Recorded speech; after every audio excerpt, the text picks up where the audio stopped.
Let's go together one more time. Please recite a very loud salawat. Allahumma salli ala Muhammad wa ali Muhammad. Please recite salawat one more time. Allahumma salli ala Muhammad wa ali Muhammad. Assalamu alaikum, everyone. Before I begin, I would like to thank Maulana Qibla Abid Zanakvi, who gave me the chance here to speak today. He has been serving Islam for the past 60 years and running Madinatul Ilm for about 25 years. And under his knowledge and under his guardianship, I believe we have all gotten closer to God. He has definitely shown us how we can get closer to our deen and to the Rasul. Furthermore, I would like to thank the management of Madinatul Ilm, specifically Bakr Bhai, who suggested I do this English speech to you today, and that is why I'm standing here in front of you. And lastly, I would like to thank each and every one of you who made the time to come out today. It's definitely a busy life. I know we all live busy lives and there's jobs and everything, but it's important that you take this time out of your lives to come and learn about your deen and to learn about who you are as a Muslim. So please recite salawat one more time.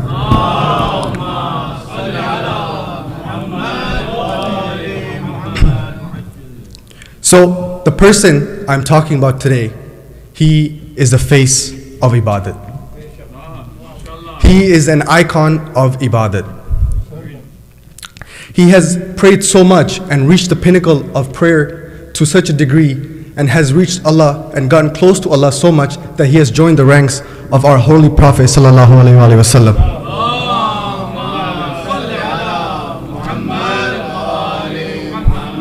The person I'm talking about is, of course, Imam Zain-ul-Abideen alayhi salam.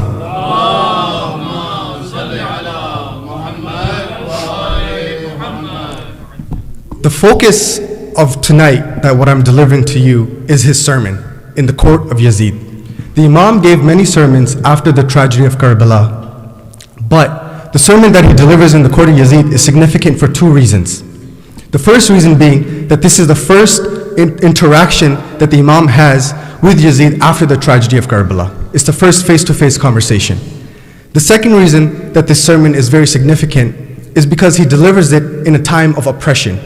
At the time when he's delivering this sermon, he's chained, he's imprisoned, and he's oppressed. And he's not alone, he's with his family members, his aunts and sisters.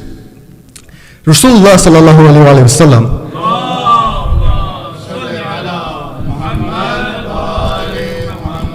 he definitely gave sermons in times of hardship, and so did Mawla Ali alayhi salam.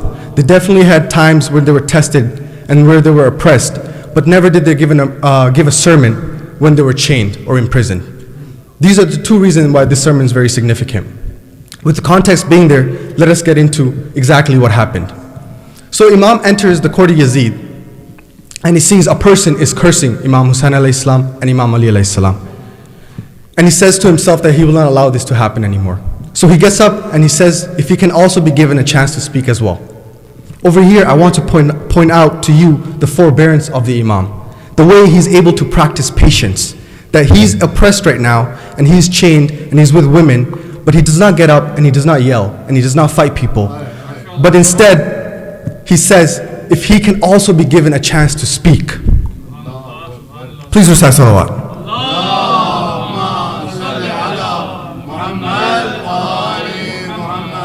The Imam says, what I'm about to say, the only purpose of it is to seek the pleasure of Allah subhanahu wa ta'ala and nothing else. Then he says, whoever is listening to me in this court, there is great sawab and there is great reward from Allah to those people who are listening. And by that principle, you are also one of those people. There's great sawab for you and there's great rewards for you from Allah, because what you're about to listen to is a sermon of Imam Zain-ul-Abideen alayhi salam.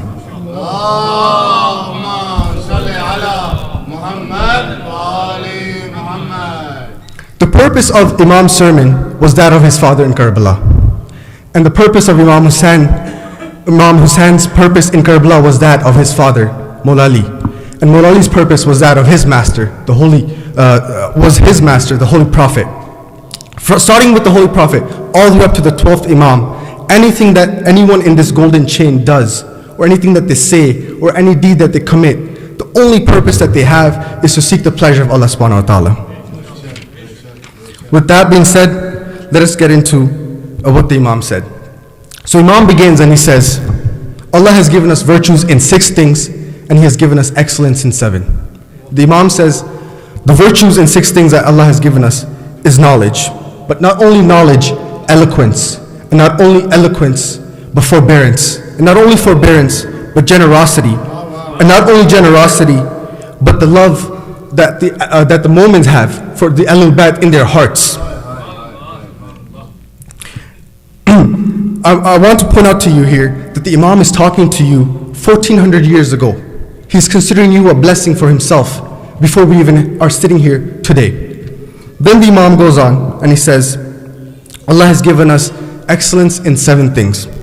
And he begins and he says, from us is the master. Then he says, from us is the Siddiq. And then he says, from us is the one who flies with wings.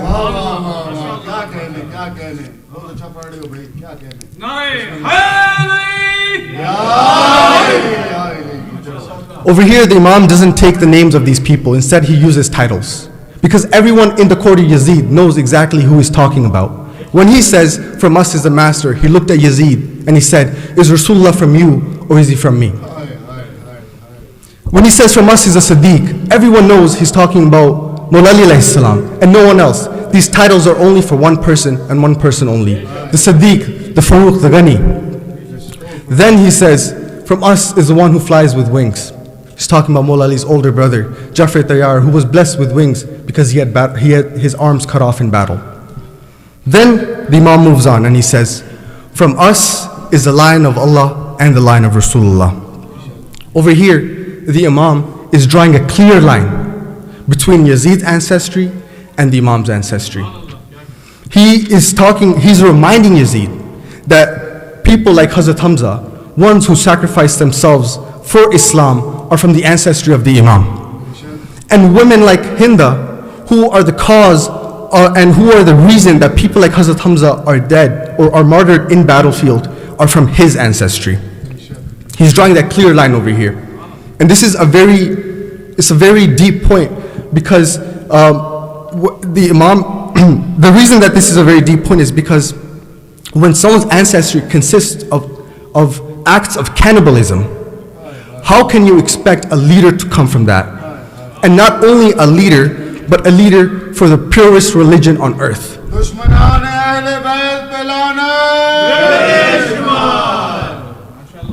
Then the Imam says, from us is the mistress of the ladies, Bibi Fatima Zuzara, Salaamullah alayha.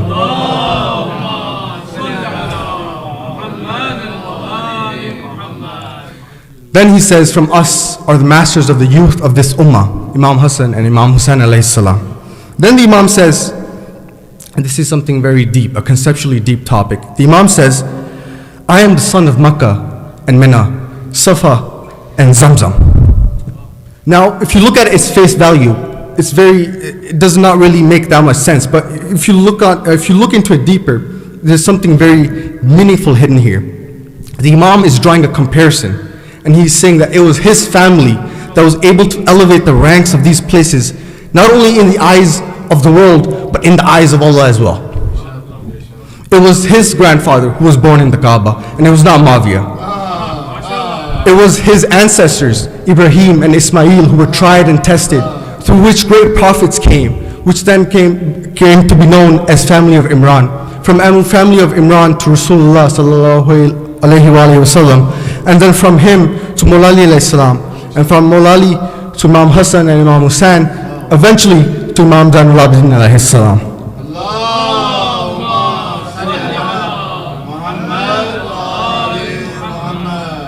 He's reminding Yazid of the difference over here. Now, before I go on, I want to point out one more thing. At the time, before Muawiyah died, he was using scholars in his kingdom. He was using people to spread the false notion that Miraj was not actually an event, that Rasulullah did not actually physically go on Miraj. Instead, that it was something that was just a dream that Rasulullah had. And after he died, Yazid continued in his father's footsteps. To combat this, This is what the Imam says. He says, I am the son of the one who rode Buraq through the air. I am the son of the one who led the angels in prayer. I am the son of the one taken from Masjid al-Haram to Masjid al-Aqsa. And I am son of the one who taken by Jibreel to Sidratul Muntaha. He's giving people a reality check about what Islam really is. The Umayyads have been spreading these false notions and these false ideas about what Islam is and controlling it. But the Imam is able to stand in the court of the Yazid and tell people the true Islam, the beauty of Islam. Because for us, the Miraj is a miracle, and it definitely happened.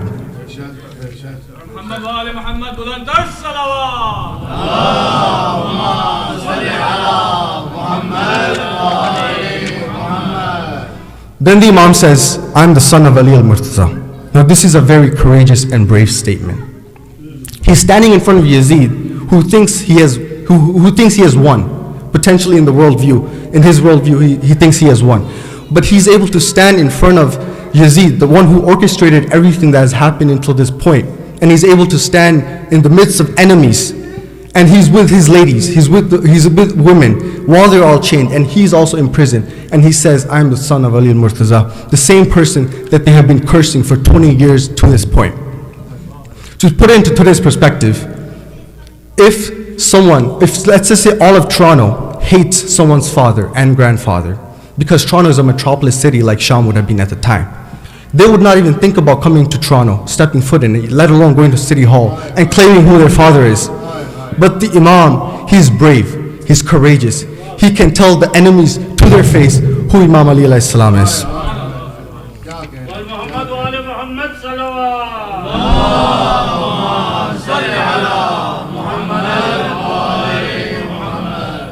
One more thing to point out here is that when the Imam with his family members, with the caravan came to Sham, people at the city entrance would say that these are the children of the man who are responsible for killing your father and your brother and your uncle in Badr and Khandaq. You should come and take revenge. But regardless of the circumstances, the Imam stays firm on his beliefs. Then the Imam says, I'm the son of the commander of the believers. I am the son of the annihilator of the polytheists. I am the son of the one who did not have disbelief for even the twinkle of an eye. The Imam we all know they ran away from the battlefield. And the Imam is saying over here that not only did they run away from battlefield, but they had entered into disbelief. But it was his father that stood by Rasulullah, fighting to the very last breath.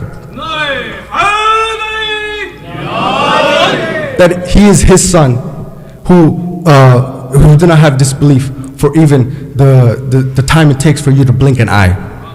Then the Imam says, I am the son of the one who is pure from all impurities. Tatharahum tathira.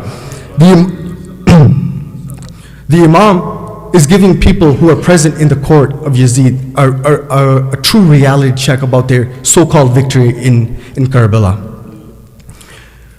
I've given you the main points from his sermon, but one take-home message that I wish you would take away from this is that to always stand with haqq. The Imam, regardless of the situation, of the circumstances that he was in. And I know for a fact that in this world, no one will ever be tested like the Imam was. But the Imam still stood with haqq. And what is haqq? Islam is haqq. Allah is haqq. His Rasul is haqq, and his Wali is haqq.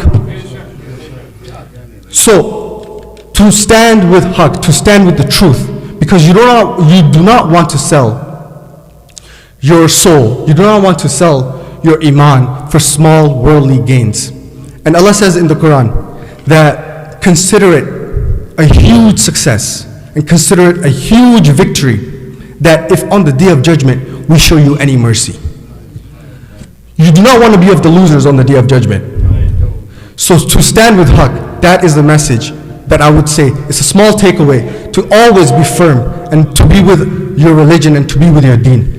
That is what I would say when you after listening to the sermon of the Imam, that is what you should take home with you.